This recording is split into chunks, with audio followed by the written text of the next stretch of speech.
Hello दोस्तों, आपका आपके यूट्यूब चैनल में बहुत बहुत स्वागत है। यहाँ मैं आपको आने वाले सभी एग्ज़ाम की प्रीवियस ईयर क्वेश्चन सॉल्व करवाएंगे और इनको हम लोग रोज़ सॉल्व करेंगे।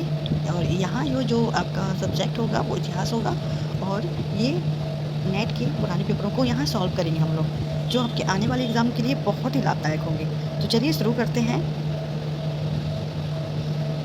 चलिए हम लोग अपना शुरू करते हैं। ये देखो, यहाँ पे पुराने पेपर सारे दिए गए हैं 2011, 12, 13, 14, 15, 16, 17, 18।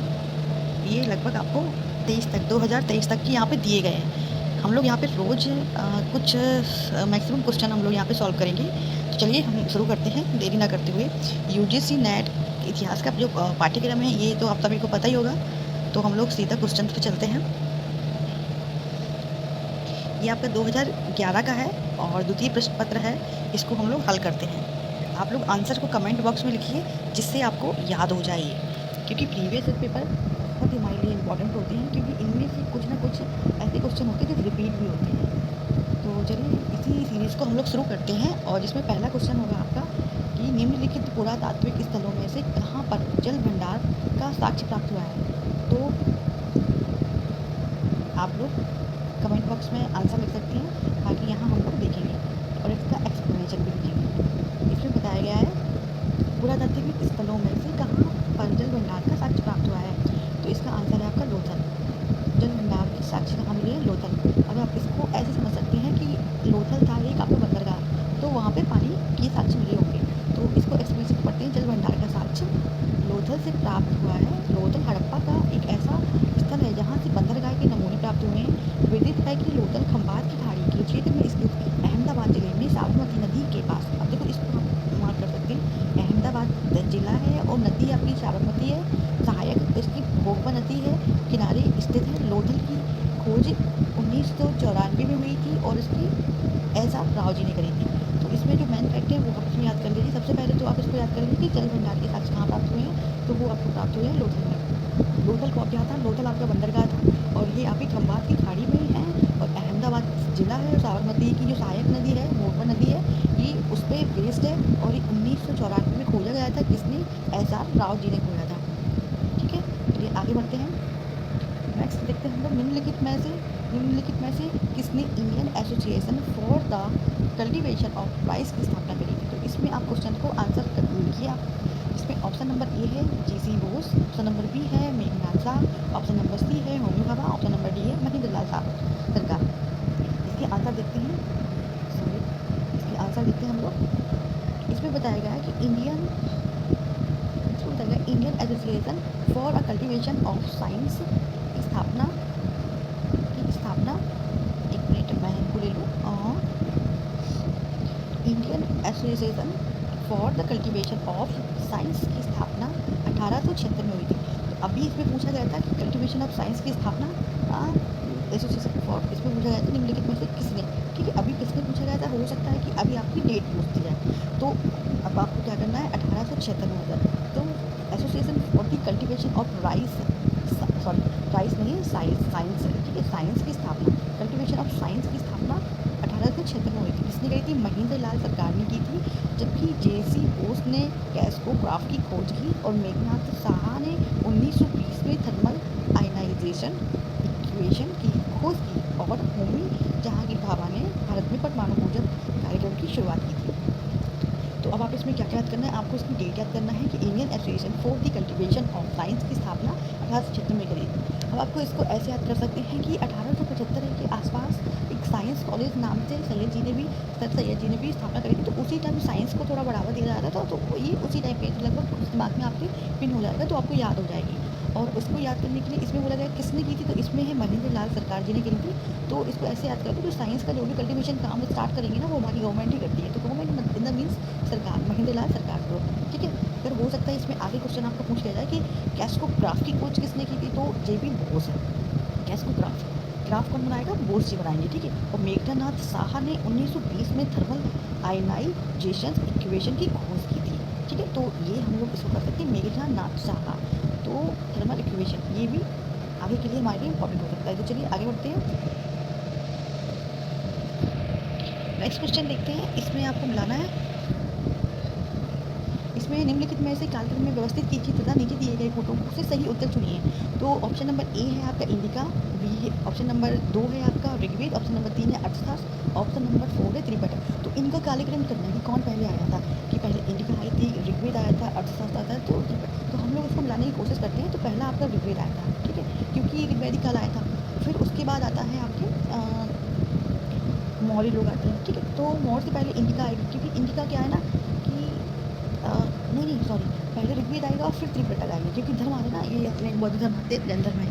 तो फिर त्रिपिटक आता है, फिर त्रिपिटक आता है, फिर इसके बाद अर्थशास्त्र आते हैं, क्योंकि कौटिल्य आते हैं। फिर इन सब की डिटेल बताते हैं इंडिका में, तो ये आती है। तो आई थिंक इसका नंबर होना चाहिए ये, हाँ डी होना चाहिए। तो देखो पहले क्या आया था, पहले आपका ऋग्वेद आया था, और फिर आपका त्रिपिटक आया था, और फिर आपका अर्थशास्त्र आया था, फिर इंडिका आई थी, ठीक है। चलिए नेक्स्ट चलते हैं। क्वेश्चन नंबर चौथा हमारा क्या कहता है कि क्वेश्चन नंबर चौथा इसकी सही मिलान के लिए बोलता है। तो इसमें सिंधु, रावी, घग्गर, ततलत और इधर कालीबंगा, मोहनजोदड़ो, रोपड़, हड़प्पा, इनको हमें बहुत अच्छे से याद करना है, टिप पे रखना है। हालांकि आप लोगों को इसको याद ही होगा, तो इसको आप जल्दी से मिलान करिए। सिंधु को कहाँ मिलाएंगे हम लोग, सिंधु को मिलाएंगे मोहनजोदड़ो से, सिंधु को मिलाएंगे मोहनजोदड़ो से, और रावी को मिलाएंगे हम लोग हड़प्पा से, और घग्गर को मिलाएंगे हम लोग कालीबंगा से, और रोपड़ को मिलाएंगे ततल से। अब इसको याद करने की बहुत अच्छी तरीका है, तो हम लोग इसको याद कर सकते हैं कि जो रावी है मतलब रवि हड़प रहा है, कुछ भी चीज़ हो तो हड़पने के लिए बैठा हुआ है रवि, मैंने ऐसे याद करी। सिंधु मैंने इसलिए याद करी थी कि सिंधु मोहनजोदड़ो, सिंधु मैक्सिमम गाय का नाम होता है, तो मोहन को गाय बहुत पसंद थी इसलिए। तो घग्गर घग्गर कालीबंगा, तो ये घग्गर से पता है राजस्थान है, कालीबंगा भी राजस्थान है। सतलज का पता है रोपड़ होगा, पंजाब के आसपास होगा। तो इसका सही आंसर आपका ए है। देखो ये सिंधु है, मोहनजोदड़ो है, रावी है, हड़प्पा है और घग्गर है। नेक्स्ट देख लेते हैं हम लोग उसका। हाँ देखिए नेक्स्ट क्या है इसमें, कार्मेलियन ब्रीड, बंगाल, ताम्र बंदरगाह, अरी कामेरू, हड़प्पा, ताम्रलिपि, राजस्थान। तो इसको हम लोग कैसे मिलाएंगे, इसको मिलाने के लिए इसको देखो हम लोग ऐसे बनाएंगे, ए का 3 इसमें मिला हुआ है, ए का 3। तो कार्नेलियन बीड क्या है, हड़प्पा है आपका, और वी का है 4, वी का है 4 राजस्थान। ताम्र देखो तामा में कहाँ खोज मिली है, अधिकतर राजस्थान में हम लोगों ने खोजा है, ठीक है। तो सी क्या है आपका, अरे कामेरू, ये बंदरगाह है आई थिंक, हाँ ये बंदरगाह है, एक नहीं बंदरगाह है, 2 में जाएगा। और ताम्रलिपि, ताम्रलिपि बंदरगाह के नाम से भी जाना जाता है, ये आपका बंगाल में है। ओके नेक्स्ट चलते हैं। देखो ये है आपका एक्सप्लेनेशन। नेक्स्ट क्वेश्चन देख लेते हैं, ये भी सही मिलाना है। देखो आपने देखा है ना मैक्सिमम सही मिलाना आते हैं इसमें। तो इसमें डेविड अर्नोल्ड हैं, डेविड लुडेन हैं, डेविड पेज हैं और सीएल बेली हैं। तो इनको हम लोग कैसे करेंगे, इनकी करने के लिए डी। तो सबसे पहले देखते हैं कि डेविड अर्नोल्ड को मिलाते हैं 3 से, कांग्रेस द कांग्रेस इन तमिलनाडु, और बी को मिलाते हैं 4 से, डेविड लुडेन को मिलाते हैं 4 से, an aggression history of South Indian, और सी को मिलाते हैं 1 से, तो डेविड पेज को मिलाते हैं प्रील्यूड टू पार्टीशन, और डी को मिलाते हैं 2 से, तो डी को मिलाते हैं, और बेली को मिलाएंगे 2 से, तो the local routes of the Indian politicals Allahabad. इनको याद कर लेना, ये थोड़ी बुक्स वगैरह हैं तो इनकी जो बोलने वाले स्टेटमेंट होते हैं ना, इनको याद कर लिया।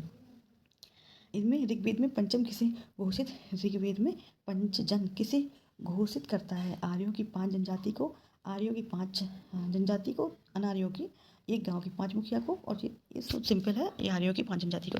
ऋग्वेद में पंचम आर्यों की जनजातियों से जनजातियों से घोषित करता है। वैदिक कृत्य के अनुसार आर्यों के 5 कबीले अर्थात जन थे, ये 5 कबीले। देखो वो 5 जनजाति थे ना, वो 5 जन थे, अनु, ग्रोहु, प्रोहु, त्रिभुज, यदु। तो इनको याद करने के लिए बहुत अच्छा तरीका है, जैसे अनु, तुम, पुरु, उग्रा, यदि दे दो, ऐसी कुछ करके है। अनु तुम यदि पूरा दे दो, अनु यदि तुम पूरा दे दो, तो ऐसे करके हो जाएगा, ठीक है। तो इन कबीलों के अधिपति को जनपति या राजा कहते थे। नेक्स्ट देखते हैं, कृषि को बढ़ावा देने के कितने कारणों का उल्लेख ऋग्वेद में उल्लेख मिलता है। तो इसमें आपका ऑप्शन नंबर बी है 5 कारणों को। तो इनका एक्सप्लेनेशन देख लेते हैं सबसे पहले।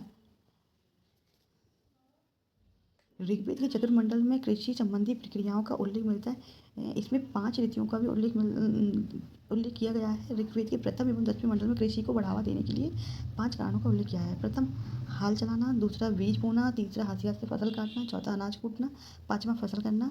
ये 5 चीज़ें दी गई हैं। और ऋग्वेद में 10,552 श्लोक हैं, और 24 में कृषि का उल्लेख दिया गया। ऋग्वेद में कृषि के महत्व के बारे में बोला गया है। उर्वर, धान्य, पवंती शब्द मिलता है। कृषि के शब्द का उल्लेख 33 बार किया गया है। नेक्स्ट देखते हैं, भारत में सोने की सिक्के जारी करने वाला पहला राज्य कौन सा था? तो ये इसका देखो अब आंसर बहुत आसानी होता था। बिम्ब कटफिश पता ही है कि सोने चांदी का जो काम स्टार्ट हुआ था ये आपके कुषाणों के टाइम पे हुआ था, और ये बिम्ब कटफिश ने इसको शुरू किया था। नेक्स्ट चलते हैं क्वेश्चन नंबर, इसकी एक्सप्लेनेशन देखना है, देख लेते हैं। भारत में सोने के सिक्के जारी करने वाला पहला राजा विम कटफिसिस था, और विम कटफिसिस को 4 वंश का शासक था। विदित है कि विम कटफिसिस ने स्वर्ण सिक्कों के साथ तांबे के सिक्कों का भी प्रचलन चलाया था, और इन सिक्कों पर शिव का, नंदी का, त्रिशूल का, याद रखना शिव भगवान थे, नंदी भी थे, उनका त्रिशूल भी था। निम्नलिखित में से किस राजा ने सर्वप्रथम संस्कृत में एक विस्तृत अभिलेख जारी किया है? तो इसको एक्सप्लेनेशन पढ़ लेते हैं। तो जो किसमें बोला है, संस्कृत में एक विस्तृत अभिलेख किया है। तो संस्कृत का सबसे पुराना अभिलेख कौन सा है? वो रुद्रदामन का अभिलेख है, जूनागढ़। ठीक है, तो संस्कृत में एक तो ये संस्कृत का पहला विस्तृत अभिलेख जारी है और सबसे पक्का हुआ, सबसे पुराना है। और काव्य के रूप में प्रथम अभिलेख 150 ईसा पूर्व काठियावाड़ में रुद्रदामन द्वारा लिखवाया गया था। इसमें उल्लेख मिलता है कि मौर्यकालीन सुदर्शन झील टूटे हुए बांध को रुद्रदामन ने बनवाया था। ठीक है, तो आज हम लोग 10 क्वेश्चन ही करते हैं, और इस सीरीज़ को आप एक बार क्या करिए, दोबारा से देख लीजिए इसका एक्सप्लेनेशन। और अगर आपको ये सीरीज पसंद आती है तो प्लीज़ कमेंट बॉक्स में लिखिए, तो मैं इसको आगे बढ़ाऊंगी, नहीं तो फिर मैं यहीं रोक दूँगी। Thank you, good night.